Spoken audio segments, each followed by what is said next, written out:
My name is Lena Carter Reynolds. I am 32 years old and I had just buried my husband, David Reynolds, who was only 36 when he died in a sudden car accident. The world I had built with him collapsed in a single night, but I was not prepared for how quickly his family would strip away what little dignity I had left. Even before the grave soil settled, even before the flowers on his casket began to wilt, I learned how cruel people could be when money and control entered the picture. I remember standing at the cemetery, my black dress clinging to me in the cold drizzle, my hands raw from clutching white roses until the stems bent. I did not feel real, as if my body was moving through water. Neighbors and acquaintances approached me with platitudes telling me how strong I was, how David had been a good man, how time would heal. I nodded, but every word slid past me like smoke. Inside, there was only silence, a numbness pressing against my ribs. When the service ended, I thought I would return home, change into something warm, and collapse into bed with my grief. I thought my home was still mine. I was wrong. The drive back was a blur. I barely noticed the rows of cars lined along the curb when I turned onto the street. I clutched the funeral bouquet against my chest as if it might protect me.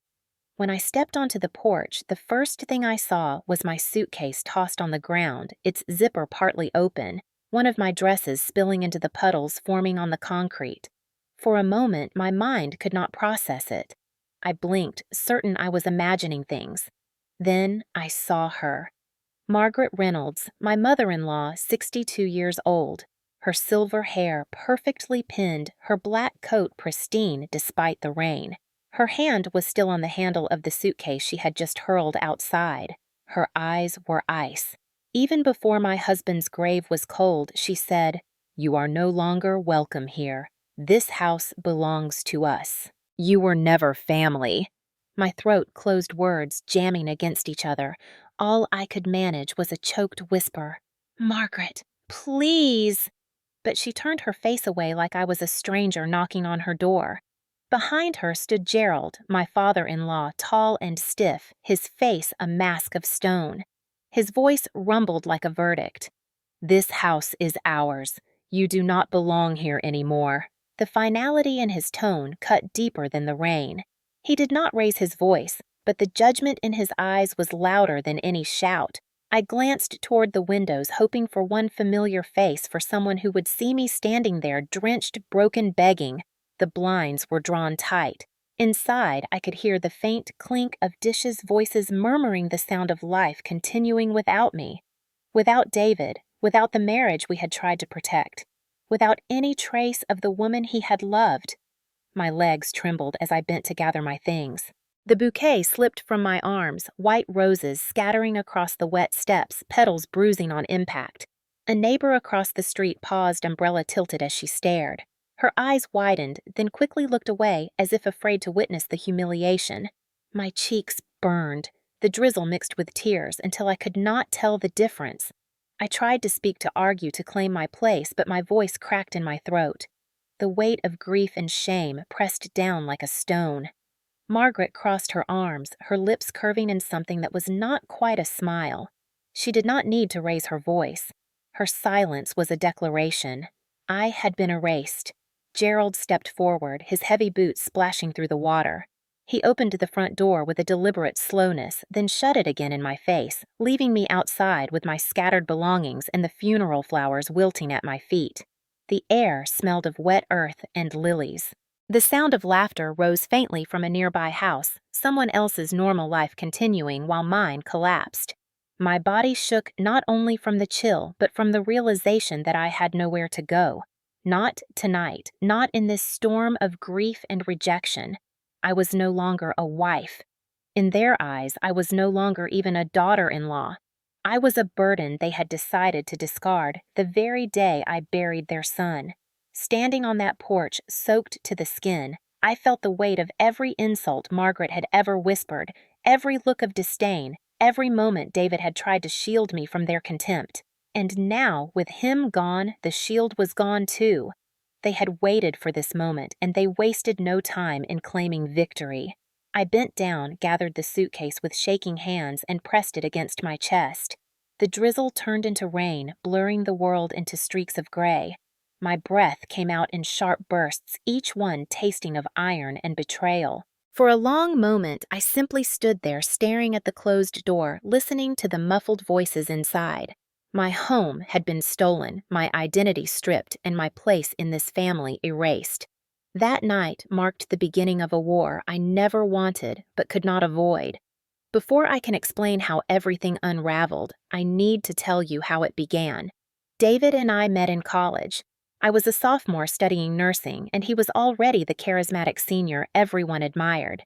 He had a smile that made people feel noticed, and when he looked at me, it was as if the crowded campus melted away. We dated through my final years, and when he proposed, I believed I had found not only love but a partner who saw me for who I was. My parents, Harold and Susan Carter, were proud. They were not wealthy people, just steady, hard-working middle class. My father worked at a hardware store. My mother taught English at the local high school. They gave me everything they could not in riches, but in stability and encouragement. David's family, the Reynolds, were different. Margaret carried herself like a queen, always reminding people of the family's long lineage and their reputation in business circles. Gerald was quieter, but no less intimidating, his silence often a weapon. From the moment they met me, I sensed the chill. At our engagement dinner, Margaret leaned across the table, her diamond bracelet catching the light, and said with a smile that did not reach her eyes, "David deserves better. You are just lucky he married you." The words burned, but I swallowed them, telling myself it was nerves that she would warm up in time. David squeezed my hand under the table, and I thought that was enough. I was wrong. After we married, I moved into the Reynolds family's orbit. Margaret criticized everything from the way I dressed to how I folded laundry. She said I was wasting David's potential, that he could have chosen a wife who elevated his image. Sometimes David defended me, telling his mother to stop, but other times he went quiet, and that silence hurt worse than words. Slowly, I learned to live with the small cuts, the digs, the whispers. I told myself that love required patience, that one day they would see my worth. But the truth is, they never wanted to. There were moments when I thought things were improving. When Emily came into our lives, a little girl needing stability, I poured my heart into being her mother. She was not mine by blood, but love has nothing to do with blood. I stayed up with her when she was sick, braided her hair for school, tucked her in at night with stories. She called me Mom before she even realized the weight of the word. For a while, I thought that bond might soften Margaret. Instead, it gave her more ammunition. She told me once in a voice dripping with condescension, "You should be grateful we allow you to pretend." Those words lodged in my chest like a thorn. David would sometimes notice my silence and ask what was wrong. I would brush it off, saying I was tired. I was always tired from working long shifts at the hospital, from trying to prove I belonged, from fighting invisible battles inside my own home. And yet, in the middle of this quiet war, David had moments of clarity. One night, only weeks before his accident, he sat across from me at the kitchen table. His face was lined with worry I had not seen before. He reached for my hand and said, "I am going to fix this, Lena. I want to make sure you and Emily are protected." I did not understand at the time. He talked about updating his will, about meeting with Jonathan Hayes, his lawyer, to ensure that everything we had built was secure. I nodded, half listening, my mind consumed with the shift I had the next day, with Emily's school project, with all the noise of daily life. I never realized how important those words would become. Looking back now, I can see all the signs, the little warnings that foreshadowed the storm. Margaret's disdain was not passing irritation, it was a plan. Gerald's silence was not neutrality, it was consent. David's death did not create their cruelty. It simply gave them the opportunity to unleash it. And me, Lena Carter Reynolds, the woman who thought silence meant strength, was about to learn the cost of staying quiet for too long. When I returned to the house the day after the funeral, still clutching the bag I had hastily packed, I tried to walk inside as if nothing had changed. My fingers trembled on the doorknob, praying the familiar creak of the hinges would welcome me back. Instead, the lock resisted. I pushed harder, but it would not budge. My heart pounded a mix of fear and disbelief. I rang the bell, and after a long pause, the door cracked open. Charlotte, David's younger sister, stood there with her perfect hair and smug smile blocking the doorway like a guard. Behind her, the hallway looked altered. I squinted and realized what was missing. The framed wedding photo of David and me, the one where we had stood under a canopy of lights and promised forever, was gone. In its place was a larger portrait of David alone, flanked by Margaret and Gerald, as if I had never existed. Charlotte leaned against the frame with exaggerated ease. Her eyes traveled from my damp shoes to the dark circles under my eyes, and then she smirked. "Do not waste your tears, Lena. You were never part of this family." Her voice dripped with triumph, and the words stung sharper than the rain outside. I tried to step past her, but she pressed her manicured hand against the doorframe, barring my way. I begged, "I just need to get my things. Charlotte, please."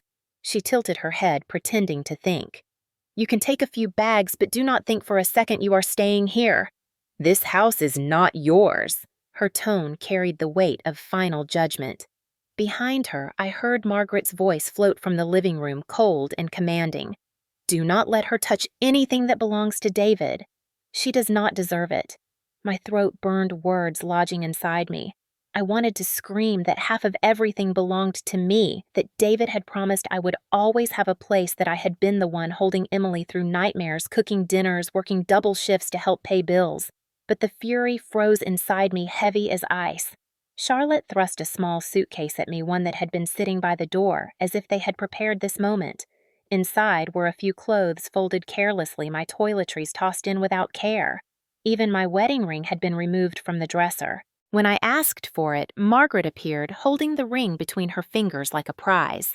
Her eyes gleamed with something cruel as she said, "This belonged to our son. Without him, it means nothing on your hand." I reached for it, but she pulled back, slipping it into her pocket as if she had every right. My breath caught a sharp ache in my chest. That ring had been more than jewelry. It had been the symbol of the life David and I fought to build together. Now it was gone, stolen by the very woman who had despised me from the beginning. I felt my knees weaken, and I clutched the handle of the suitcase to steady myself. The rain outside grew heavier, tapping against the windows like impatient fingers. My body moved automatically, dragging the bag down the porch steps while my mind screamed. I was not just losing a husband. I was losing my identity, my place, my proof of belonging. As I stood on the curb, soaked and shaking, I turned back one last time. Through the narrow crack of the curtains, I saw Margaret and Gerald settling back into the living room. Gerald picked up his glass of scotch, his expression blank, but satisfied. Margaret leaned toward Charlotte, whispering something that made her laugh. Their silhouettes looked comfortable, settled, as if nothing tragic had occurred, as if David had never loved me. My chest tightened until I could not breathe. I wanted to pound on the door, to scream until the neighbors came running to demand someone acknowledge that I was still here, still real, still David's wife. Instead, I swallowed the scream, tasting salt and bitterness on my lips. The sky cracked with thunder, and the wind tugged at my hair like invisible hands. I pulled my coat tighter, but the cold seeped through anyway. Each step away from that house felt like a step away from the life I had once known. With every inch, the weight of my losses pressed harder on my shoulders. I had lost David, my home, my ring, my name carved into the story of his family. I was being erased piece by piece until nothing of me remained. That night, as I lay awake on my parents' couch, staring at the ceiling, the images replayed again and again. The missing wedding photo, Margaret's voice, Charlotte's sneer. The humiliation of being shoved aside like an intruder. It was not just grief anymore. It was annihilation, and it was only the beginning. Margaret did not stop with throwing me out of the house. She wanted to erase every shred of legitimacy I had ever held as David's wife. A few days after the funeral, when I returned once more to ask for documents that legally belonged to me, she stood on the porch with her arms folded, her expression calm but lethal. "You were just a guest in David's life," she said evenly, as though reciting a fact from a history book. "Now that he is gone, you are nothing." The words cut deeper than the rain had that night. I clenched my fists, trying to summon the courage to argue, but before I could respond, Gerald stepped into the doorway. His tone was low and final, like a judge delivering a sentence. "Lena, you need to accept reality. David carried you. Without us, you would not last a day." His eyes lingered on me without sympathy, only calculation. I reminded them of the years I had spent building a home with David, of the nights I stayed up while he was sick, of the mornings I braided Emily's hair before school. Margaret waved her hand dismissively, her lips curling. You cling to memories, but those do not make you family. When I tried to call David my husband, her voice snapped like a whip. He was our son first, never yours. The finality in her tone froze me. Every word twisted like a knife in my chest. In that moment, I realized they were not only rejecting me, they were rewriting history, stripping away every claim I had ever made. I stood there shaking my throat raw from holding back the scream that wanted to break free. Charlotte appeared in the background, smirking with her phone in hand as though my humiliation was worth recording. You see, she said sweetly, this is why we cannot have her around. She craves drama. Gerald turned to her with a nod, his silence serving as agreement. They were united against me, an impenetrable wall. The world spun as I realized how powerless I looked on that porch, clutching the folder I had brought with marriage certificates and bills that bore both our names. Margaret's voice softened, dripping with false sympathy. You should go back to your parents, Lena. You will be safer there. We will handle everything else. Safer. The word echoed in my head like an insult. What she meant was excluded, discarded, erased. My breath came fast and shallow. I glanced down at the folder in my hands, but suddenly it felt flimsy, meaningless, like scraps of paper no one would honor. Behind Margaret, the living room lights glowed warm, illuminating a family portrait on the wall. It was new. David sat beside his parents, and Charlotte smiling awkwardly as if posing for a future they had already planned without me. My chest hollowed out. I whispered, You cannot just erase me. Margaret's eyes glinted. Watch us. I turned away before they could see the tears slide down my cheeks. The cold air bit at my skin as I stumbled down the steps, the folder pressed uselessly against my chest. I walked quickly, almost running, afraid that if I looked back, I would shatter completely. The humiliation followed me like a shadow. That night, I sat on my parents' couch again, holding my wedding dress across my lap. It was the only thing I had managed to salvage, the lace yellowed in spots, but still smelling faintly of lavender from the closet sachets I once kept. I pressed it against my face, desperate to remember the day I thought had secured my place forever. But even that memory felt fragile now, as though Margaret's words had seeped backward through time and stolen it too. You were just a guest. He was our son first, never yours. Over and over those phrases repeated, drowning out David's voice, drowning out mine. For the first time since his death, grief gave way to rage. It simmered beneath the shame, waiting for the moment it could rise. A week passed after the confrontation on the porch, and I thought perhaps the worst had already been done to me. I was wrong. The Reynolds family was not content with throwing me out. They wanted to erase me from every corner of David's memory and every part of Emily's life. They organized what they called a private memorial service for David, something separate from the funeral that I had arranged with my parents. No invitation came to me. I found out about it the way people find out about gossip, through whispers, a stray comment from a neighbor, and finally through photographs plastered on Facebook. My hands shook as I scrolled. There was Margaret in a tailored black dress, her arm wrapped around Emily, who wore a frilly white outfit I had never seen before. Gerald stood tall beside them, and Charlotte angled herself perfectly toward the camera. The caption read, "A family honoring David's legacy." I zoomed in until the pixels blurred, staring at Emily's small smile as she clutched Margaret's hand. She was 7 years old, a little girl who had known me as her mother since the day she first toddled across the living room floor, and yet here she was presented to the world as belonging only to them. One video clip made my stomach twist. Emily's high-pitched voice rang out. "Thank you, Mommy," she said, her arms wrapped around Margaret's waist. The comments below were filled with admiration. What a strong grandmother! She is so blessed to have such loving family. Not one mention of me. My phone nearly slipped from my grasp as the words blurred. I whispered out loud to no one I am her mother, but the world did not hear me. That night I could not sleep. I tossed on the couch, every creak of the old springs reminding me of how far I had fallen. My parents tried to comfort me, but there was no salve for this wound. Being pushed out of the house was one thing. Being erased from Emily's life was another. I stared at the ceiling until dawn, the weight of despair pressing down on me until I could barely breathe. In the days that followed, the effects spread like poison. At the grocery store, acquaintances who had seen the photos approached me with polite confusion. "I thought Emily was your daughter," one woman said carefully, her eyes darting away when she saw my face pale. I forced a smile that cracked at the edges, mumbling something about misunderstandings. But inside, I shattered further. Every whisper, every sidelong glance confirmed what Margaret wanted to paint me as: an outsider, an imposter who had no right to claim David or Emily. My body began to betray me. Sleep became impossible. I woke drenched in sweat from dreams where Emily called for me, but I could not reach her. Food lost all taste, each meal like ash in my mouth. I stared at my reflection in the mirror and barely recognized the hollow eyes staring back. My parents worried. Susan tried to coax me into eating. Harold offered to talk to a lawyer, but I waved them off. Shame held me prisoner.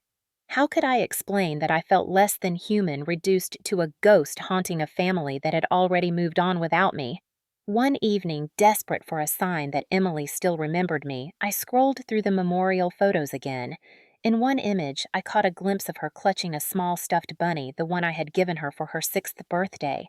For a moment, warmth flickered in my chest. Then I noticed Margaret's hand gripping the toy as though it belonged to her. The spark of hope died instantly. I pressed the phone to my chest, my heart hammering, tears sliding hot and silent down my face. The erasure was working. They had taken my home, my ring, and now they were taking my child, rewriting her understanding of who she belonged to.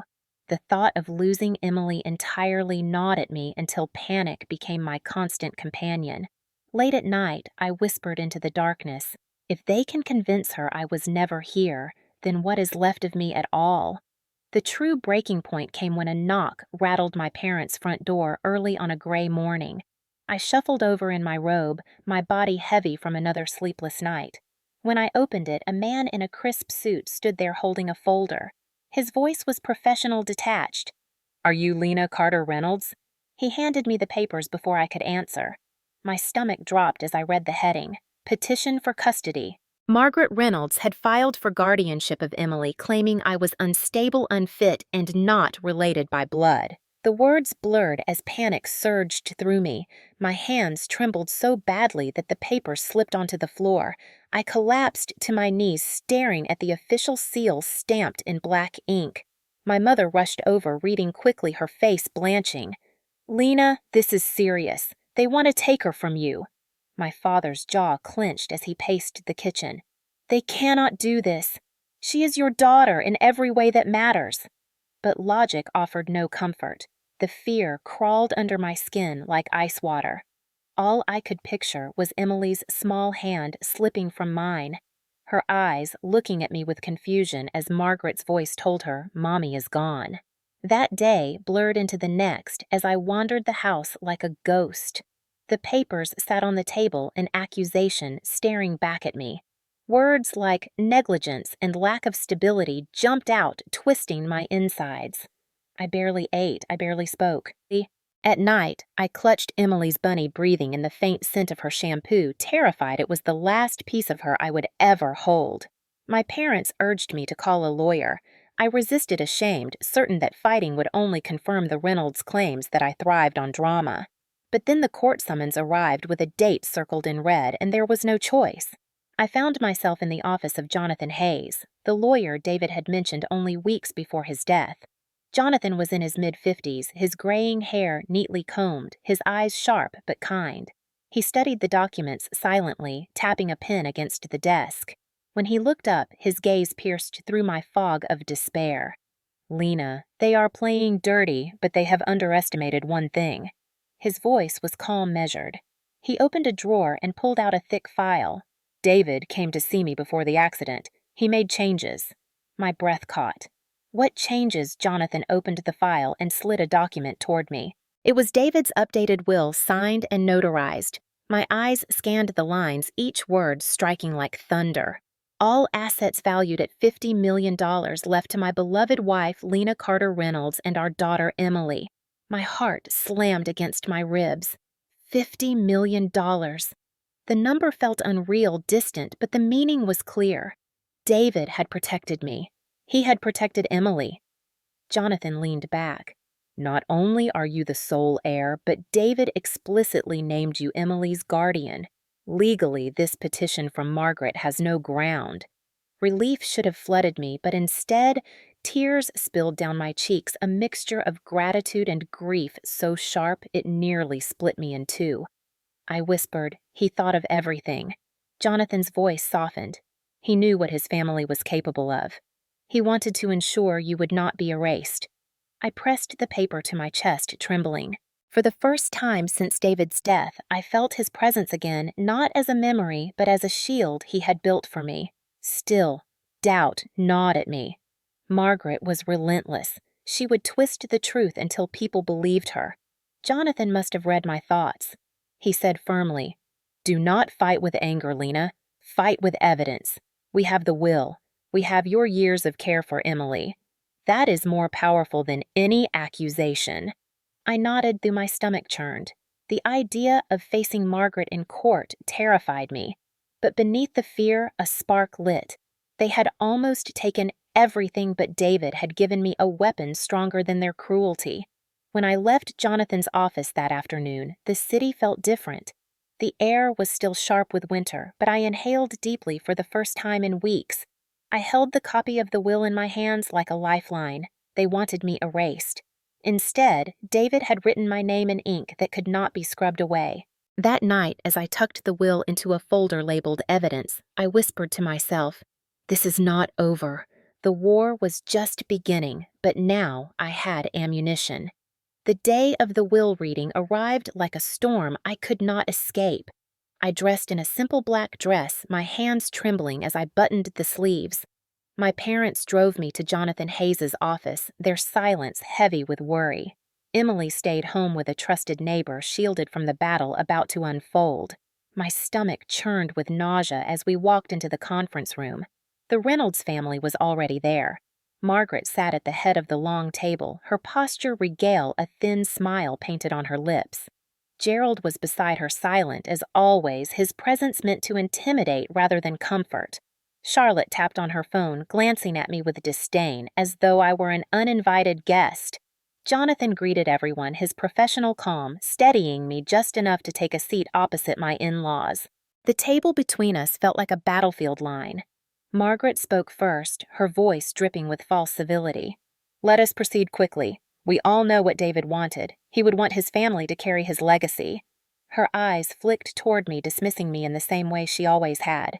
Jonathan cleared his throat and opened the folder. "This will executed 3 weeks before David's death supersedes all prior versions." The room quieted instantly. He began to read aloud. "I, David Reynolds, leave all my assets, holdings, and accounts totaling $50 million to my beloved wife, Lena Carter Reynolds, and to our daughter, Emily."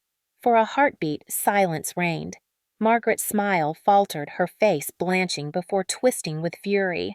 She slammed her hand on the table. "This is impossible. She manipulated him. This is fraud." Gerald's jaw clenched, his knuckles white against the wood. Charlotte gasped audibly, her phone forgotten in her lap. I sat frozen, tears brimming in my eyes, not from fear, but from relief. David had done exactly what he promised. He had made sure I would not be erased. Jonathan's voice remained calm. "The documents are notarized, witnessed, and legally binding. Everything David owned now belongs to Lena and Emily." Margaret leaned forward, her eyes blazing. "She does not deserve it. She was nothing more than a burden. Without us, she would have been invisible." My chest tightened, but Jonathan raised a hand. "Mrs. Reynolds, please be advised that slander will not change the validity of this will." Margaret's fury only grew. She turned on me, her voice sharp enough to slice the air. "You tricked him. You waited until he was weak." I shook my head slowly, my voice trembling but steady. "No, Margaret. David knew who I was. He knew the truth of our marriage, of our family. He knew you would try to erase me, and he made sure you could not. I reached into my bag and pulled out a flash drive Jonathan had helped me prepare. With a single click, a recording played on the small speaker in the room. Margaret's own voice echoed, captured from a day not long before the funeral when she thought no one was listening. She called me worthless, a parasite, someone who should be grateful for scraps. Charlotte's voice followed, mocking me, laughing about how I would never be recognized as Emily's mother. The color drained from their faces as their own words filled the room. I continued pulling out printed photographs of the night they threw me out, my belongings scattered in the rain, neighbors watching as Margaret locked me out of my own home. I placed them on the table like evidence in a trial. Gerald shifted uncomfortably, his silence no longer powerful, but cowardly. Jonathan leaned forward. This behavior combined with the will leaves no doubt. Lena is the rightful heir and guardian. The Reynolds family has no standing. The weight of truth pressed down on them. Margaret sputtered, searching for a retort, but none came. Charlotte's hands shook as she grabbed her phone, avoiding my gaze. Gerald exhaled heavily, his shoulders slumping in defeat. For years they had tried to make me small, to convince me I was invisible. Now their cruelty was exposed under a harsh light, undeniable and documented. I sat straighter, the tremor in my hands stilled by the strength of evidence. David's voice echoed in my memory. Do not fight with anger. Fight with evidence. And that was exactly what I had done. Margaret finally hissed through clenched teeth. This will not stand. We will challenge it in court. Jonathan's expression did not falter. You are welcome to try, but with the evidence Lena holds and the clear terms of this, such a challenge would be futile. My parents squeezed my shoulders from behind, silent pillars of strength. I looked Margaret in the eye, my voice low but firm. You tried to erase me. You tried to erase Emily's memory of me, but David knew me. He trusted me. He loved me. And now the world will know the truth. The room fell into uneasy silence. Margaret's face hardened, but beneath the fury there was a flicker of fear. Gerald avoided my eyes entirely. Charlotte gathered her things with shaking hands. I realized then that justice was not always loud or dramatic. Sometimes justice was quiet, a steady unveiling of truth that left no room for lies. As the meeting ended, Jonathan handed me the official documents, the legal confirmation that everything David had left was now mine and Emily's. My fingers closed around them with reverence. This was not just money or property. It was the proof that I belonged, that my marriage, my motherhood, and my sacrifices were real. I walked out of that room into the cold afternoon light, my heart heavy with grief but steadied by justice. The Reynolds family had tried to strip me of everything, but now they were the ones stripped bare. Their cruelty recorded, their entitlement denied. I inhaled sharply, the crisp air filling my lungs like a promise. This war was far from over, but for the first time since David's death, I felt I was no longer fighting alone.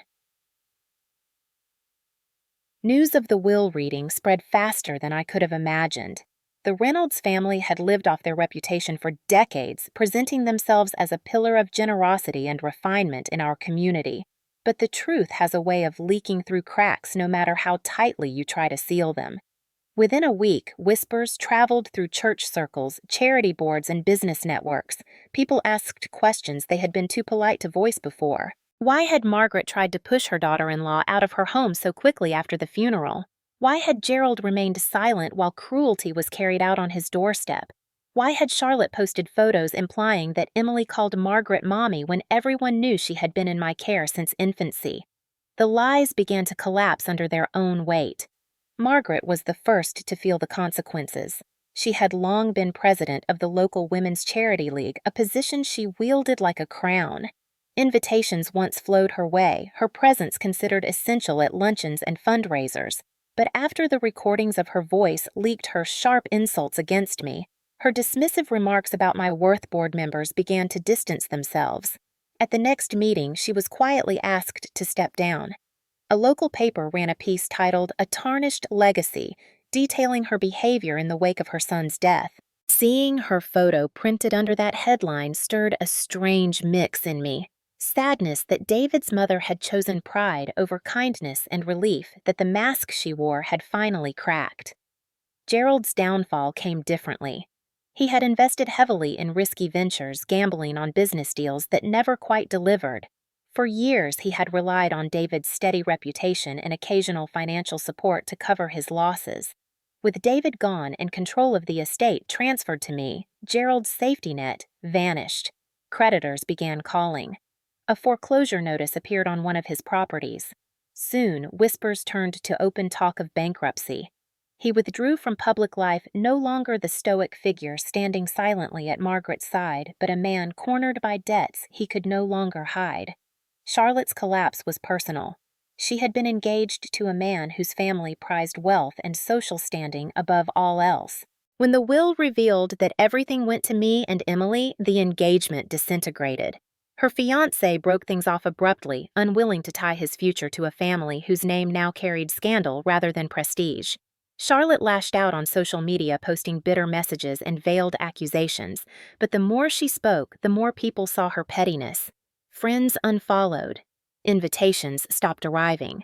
She was left isolated, the phone that once connected her to circles of admiration, now a silent reminder of her own arrogance. And me, I did not need to lift a finger to engineer any of this. Their own actions, their cruelty and greed had orchestrated their downfall. Watching from the sidelines, I realized how quickly a fortress of reputation can crumble when its foundation is built on lies. For years, they had acted untouchable, but truth proved stronger than their walls. Yet even as their lives unraveled, I felt no triumph. There was no joy in watching them fall, only a quiet recognition that justice was unfolding as it should. The money, the inheritance, the public vindication, it could never bring David back. It could never erase the nights of humiliation or the ache of being erased from Emily's life. But it did restore something vital. My voice, my legitimacy, my right to stand as Emily's mother without fear. One evening, I walked through the town square and overheard two women whispering near the bakery. One shook her head, saying, "Imagine locking your daughter-in-law out right after a funeral." The other replied, "She got what she deserved." I kept walking, my steps steady, my heart lighter than it had been in months. Their words were not aimed at me anymore. They were aimed at Margaret. And for the first time, I realized the tide had turned. I was no longer the outsider begging for recognition. I was the woman who had survived, the one who had been vindicated by truth itself. When the storm of lawyers, newspapers, and whispers finally quieted, I found myself standing in an empty house with Emily's hand in mine and a choice before us. I could stay in the place where every wall echoed with Margaret's cruelty and every corner reminded me of David's absence, or I could start over somewhere new. I chose new. With the inheritance secured, I purchased a modest home across town, not extravagant, but warm, filled with light, the kind of house where a child could laugh without fear of being silenced. The day we moved in, Emily skipped from room to room, her curls bouncing, her voice ringing through the hallways. "This one is mine," she declared, pointing at a sunny bedroom with a window seat. Her joy was the kind of music my soul had been starving for. The first morning in our new home, we made pancakes together in a kitchen that smelled of fresh paint and promise. Sunlight poured through the blinds, illuminating the flour on Emily's cheeks and the syrup she spilled on the counter. I laughed, really laughed, for the first time in months. It felt strange and wonderful, like learning how to breathe again after being underwater for too long. After breakfast, Emily sat at the table with crayons scattered around her. She drew carefully, her tongue peeking out in concentration. When she finished, she held up the picture proudly. It showed two figures, a small girl with curls and a taller woman with long hair. They were standing in front of a house with a bright yellow sun above. "Just us, Mommy," she said, grinning. My eyes blurred with tears as I took the paper in my hands. For months I had been terrified she was slipping away from me, that Margaret's poison would convince her I was not really her mother. But here it was, in crayon and paper, undeniable. She saw me, she chose me, she claimed me. I knelt down and hugged her, my voice breaking. "Thank you, baby." That night, after Emily fell asleep with her stuffed bunny tucked under her chin, I sat alone in the living room, staring at the drawing taped proudly on the fridge. Healing, I realized, was not about erasing the past. It was about planting something new in the soil left behind by loss. I could not bring David back, but I could honor him. I began sketching out an idea that had lived quietly in my heart since his death. A scholarship fund named the Reynolds Carter Foundation, dedicated to children who had lost parents. Children who needed someone to believe in them as fiercely as I believed in Emily. With the resources David left behind, I could turn my grief into hope for others. Weeks later, the paperwork was filed, the first donations made, and a sense of purpose filled the space where bitterness had once lived. On a quiet evening, I drove to the cemetery with Emily. She carried a small bouquet of daisies, her favorite flower, and laid them gently on David's grave. "Daddy," she whispered, "we have a new house. Mommy makes pancakes now." I stood behind her, my hand on her shoulder, tears sliding silently down my cheeks. I whispered to the headstone, "They tried to erase me, David, but you made sure I would never disappear. Thank you for believing in me." Driving home afterward, the air felt lighter. The house glowed softly as we pulled into the driveway, Emily yawning in the back seat. I carried her to bed, tucking her beneath the quilt, and lingered by her side until her breathing deepened. As I walked down the hallway, I paused by the fridge again. Her drawing fluttered slightly in the breeze from the window, a simple picture of a house, a sun, and two figures who had survived together. It was not just a drawing. It was a declaration. We were still here. We were still whole, and for the first time in a long while, I believed we always would be. On the anniversary of David's passing, I found myself standing before his grave once more. The grass grown thick around the headstone, the air heavy with the scent of rain. Emily held my hand, her small fingers curled tightly into mine. I placed a single white rose at the base of the stone, my voice soft but steady. "They tried to erase me, David, but you made sure I would never disappear. Thank you for believing in me." My words drifted into the breeze, carried upward as though he could hear them. Emily leaned close to the stone and whispered something only she and her father would ever share. For the first time, the moment did not crush me. It steadied me. We walked back to the car together, and I looked at Emily, her curls wild, her eyes bright. She was my anchor, my reminder that survival was not just about endurance, but about reclaiming the pieces others tried to steal. Life slowly reshaped itself in the months that followed. The new house grew warm with laughter. We painted Emily's room a soft lavender-planted sunflowers in the backyard and filled the kitchen with the smell of weekend pancakes. I watched her draw more pictures, each one a declaration of our little world, just her and me standing tall beneath a bright sun. The Reynolds name faded from conversations. Margaret withdrew from public life after resigning from the Charity League, her reputation shattered. Gerald's finances collapsed completely.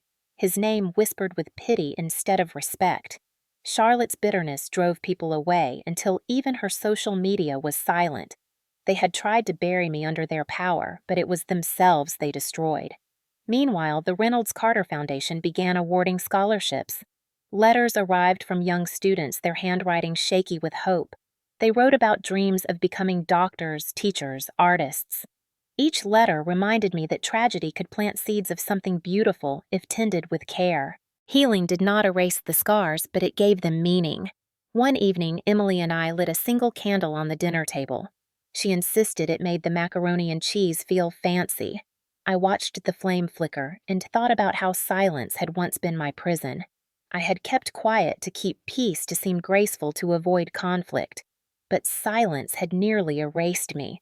The day I spoke, the day I refused to be locked out in the rain, was the day I saved myself and my daughter. After dinner, Emily curled beside me on the couch, her bunny clutched under her arm. "Mommy," she asked, her voice drowsy, "will it always be just us?" I kissed the top of her head. "Just us," I promised, "but not lonely. We have each other, and that is enough." She smiled, her eyes drifting shut. I carried her to bed and lingered by the doorway, the quiet of the house wrapping around me not as emptiness, but as peace. In the stillness, I thought of every woman who had ever been told she was not enough, every person erased by someone else's pride. Sometimes silence is not grace. Sometimes it is erasure. And the most radical thing you can do is decide your voice matters. I returned to the kitchen, poured myself a cup of tea, and sat at the table. I looked around at the house we now called home, the walls free of judgment, the air filled with safety. For the first time, the quiet was not suffocating. It was full, alive hours. I smiled, knowing David would have been proud. Have you ever been treated like you did not belong in your own family? When did you finally say enough? Share your story in the comments. It might help someone else find their voice. And if this story moved you, subscribe for more true family dramas, betrayals, and healing.